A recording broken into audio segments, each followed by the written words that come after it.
Futures and options on futures trading involve substantial risk and is not a suitable investment for all types of investors. Past results are not necessarily indicative of future results. When I use the word I in this video, it refers to what I teach in my charting course or what I author in my twice daily oral and written updates. Prices shown on charts and quote boards are in real time and take into account all known activity up to this point in time. And if you'd like to read more of this disclaimer, simply hit the pause key on your video player. Good day, all. Ira Epstein of Linn Associates, and here we are at the end of trading. We're at 3:51 p.m. You got a few minutes left on the stock indices, but it was basically a day of lower, slightly lower, not heavy volume. Just one of these days, because it is Wednesday, the 6th of February, 2019 at 3:51 p.m. Central Standard Time. Well, the President's State of the Union has come and gone. Now we wait on the weekend to see, can the House and Senate committee come up with a proposal for their budget bill that the President can live with, and we don't go back into the threats, at least, of another government shutdown. I'm not saying that shutdown would happen or not happen. I think there's a big distaste for it, but I don't think that our President will back off of getting what he wants in some manner, whether it's a barrier, a wall, technology. If you want this thing to go, I think he's made his case as to where he's at, and market will decide what it is. We'll start looking after this weekend at the Chinese-U.S. trade deal. How is that going? Because March 1st is right around the corner. In Brexit, you're not far away. You do realize that from the Brexit deal in March, probably they're coming to a head with no deal or an extension. I seriously doubt you're going to get the EU to give in and renegotiate the deal. They might clarify points, but there's a big difference between full renegotiation and that. On the energy markets, the EIA numbers came out looking much better than the API numbers yesterday, and they gave the market a bit of a bid because we're starting to see the other side. In other words, we're not building all these supplies anymore. They're starting to fall back a little bit. When we look at the S&P, I'd like to see the market get up and over these highs right through here. Why? This has been one heck of a rally that began, if you think about it, on Christmas Eve, hasn't really stopped. You're still up for this week, 24 points. It really hasn't looked back.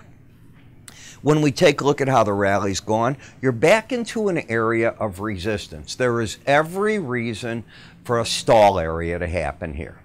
I know a number of traders are saying you're not going to get that, it's just going to run. All I am is a chartist.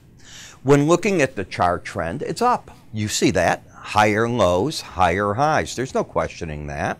There's no questioning that the market's over the 100-day average, and the 18, and that's this one, is making a race for it. Now, normally, when you're in a bull market, and go back on your charts to last year and the year before, the 18 will be over the longer-term averages. You haven't had that, and that's because we had such a magnificent break in the December time frame, if you will, that the averages now have to figure themselves out. You might just come up kiss and drop again. That could be a very serious event. You might get this to cross over. What is going to move the market? Probably the Chinese trade deal. Where's the resistance in the market? Well, it's a combination. It's the Bollinger Band in black, this black dashed line here. This green line is the 100-day, and the long-term 200-day moving average of closes that, believe me, chartist upon chartist looks at. For the long-term charts, it's right there. That's why I'm saying you're in a resistance area. It's not that I'm picking it. And by the way, as a chartist, you're still bullish. You still have the embedded reading. You're just in a resistance area. I am not saying get out, the market, the world's going to end. That's not what I'm saying at all. If anything, until the red line closes under 80, I'm saying that the pullbacks in the market will be bought by the pros. In the NASDAQ, you have the embedded reading. That's my strongest technical indicator. It's when momentum shifts from being overbought to locking in a trend. This can go on for a short or long while. Again, the resistance is the 100-day average in green, the upper Bollinger Band that it hits and keeps backing away from, and above it, if it can pop, the 200-day moving average of closes. Again, we're in a resistance zone. When I look at the Dow, If you step back over here, these were your resistance points. You're now coming up to them. I remember Art Cashin was on TV the other day wearing his 25,000 Dow cap. And he's right, because the market moved away from that another 300 points. But you're now back into a resistance point. I am not here trying to pick tops. I am here saying that until that momentum changes, this market on breaks is still going to be bought by the pros. Lose that momentum, and I would expect price and the 18-day average to come together. The Russell is fighting its battle at the upper Bollinger Band and the 100-day average of closes. But it, too, has a chart pattern of such with the momentum where good breaks back to the 18-day average might easily be where the pros are waiting for this market. I see nothing other than we're in resistance points on that chart. And when I look at the VIX, I have the flip-flop of all this. I have no one basically worried about accelerated something bad happening. So as the VIX falls, it means the market's gotten very complacent. It's staying with its embedded stochastics down. Resistance back up at the 100-day average in the 18. But this market not bouncing at all, just laying down there, and it's getting itself into the top of the pattern that we saw in 2018. So what was the resistance is now becoming, to a degree, certain support. In the bond market, you're just fluctuating back and forth at this 18-day average. Ever since the Fed came out and I think changed its attitude, and you can call it whatever you want, but I think they became quite dovish, the market had its bounce, and it's just been hanging, going sideways now. Certainly not in a downtrend. In the 10-year notes, you're still more in the uptrend. Higher lows, higher highs, but momentum has flattened out on you. When I come over to the bonds, momentum has flattened out on you. So if you're playing, you got to be very careful here because you're not getting momentum giving you an idea which way the market wants to get a bent to. When you come to TLT, it's flat. You're stuck at the 18-day average in sideways action here too, and momentum going sideways on you. The dollar index, I think, caught the traders. I think when you crossed this 95.69 level, you just took off to the moon, and you're up 50, 60 points just like that. Remember, this is a weighted average. It's looking at a basket of currencies. That's quite a big lift because you're getting the same break in the euro, which is just going from 114.55 down to 113.98. I mean, that's a pretty big break as you look at this market. Momentum, though, here is down. Is the market going to make a run at the lower Bollinger Band? It is not in a trend as I define it, because in a downtrend, you'd have lower highs. You don't have that, and lower lows. I got the lower low, but I have a higher high. So it's a market that's what I call these V formations, and it's when traders typically get caught in something. It's very different than this working itself down in a trend. Keep that in the back of your mind. The British pound is trending down. Lower highs, lower lows. It's trying to find its footing against the 100-day average. Momentum is down, bias is down. Awful lot of risk to go short down here and put a stop over the most recent high, but if you're going to trade the pound, that could be it. Now, the Japanese yen, I'm waiting to see where the close is. You're seeing these formations change right at the last second here. If it's like this, which I think it's going to be on the close, what you have is lower highs then and lower lows. So I'd take this arrow and put it that way. It's an outside day down if the market closes lower. I don't know where the settlement is. As you can see, it just flipped back to zero. I can't tell you what that's going to do. In the Bitcoin, you know, we had lost the embedded reading, which often leads to price in the 18-day average making a run for itself. It's not happening. I'm also super disappointed that Bitcoin in a year of trading has really no daily volume to speak of or open interest. I think that while the exchanges and all that jumped on this, I don't think it ever really matured in the right way. In Brent versus WTI crude, suddenly Brent is getting more value to it. And that's probably because OPEC wants to what?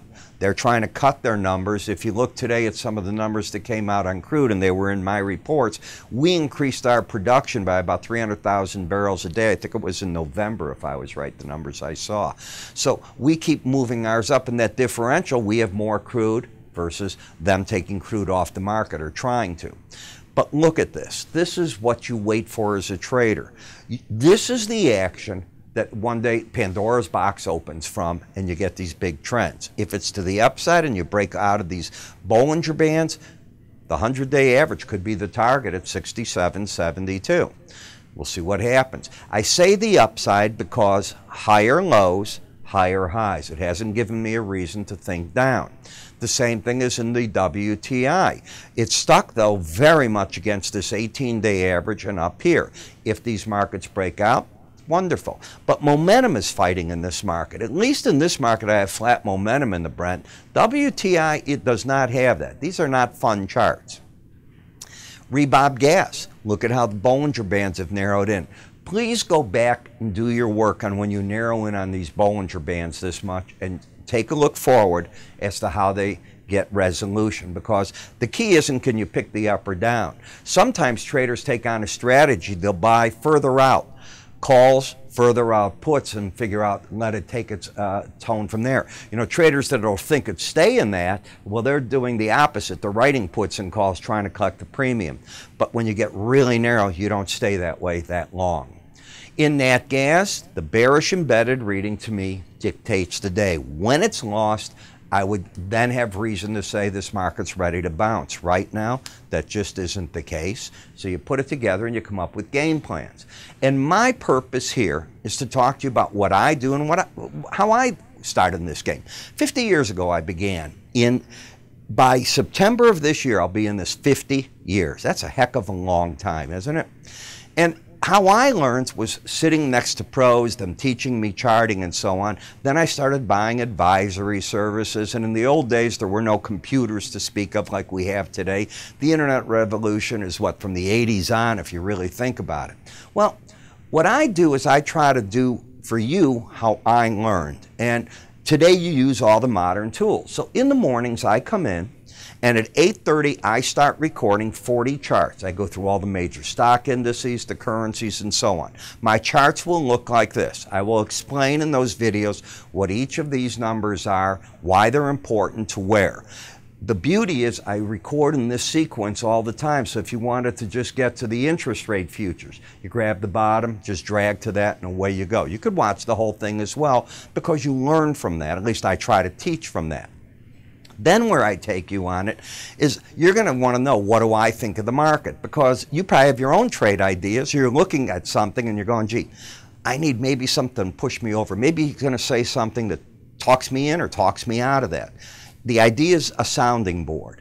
And I'll talk chart action, what I think the pros are doing in the market, the technical and fundamental analysis that I'm seeing. And I promise you, you're going to get trade ideas galore out of me, specific entry, exit, stop orders. You're going to get those throughout this report each and every morning.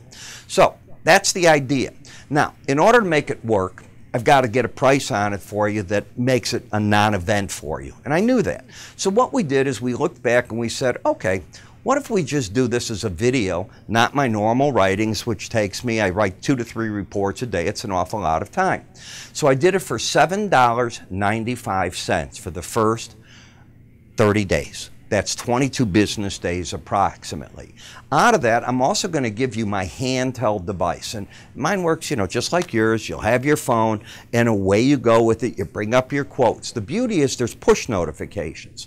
Our application alone, if you were to buy it, just you want ours, is $40. It's free with this. So for $7.95 for 30 days, you get that. And then afterwards, it's just $15. Again, the application on the phone free. And it's got quotes, charts, all our news, my information for you. I think you'll find it well worth the time and effort. How do you get it? Call us. Go to our website. Under our website, it's going to be, when you get there, education or research. You'll see Ira underneath that. Just click them on Ira's morning research. Morning subscriber video, excuse me, and you can click here. It'll take you there as well. A lot of talking. You have a good day. See you tomorrow.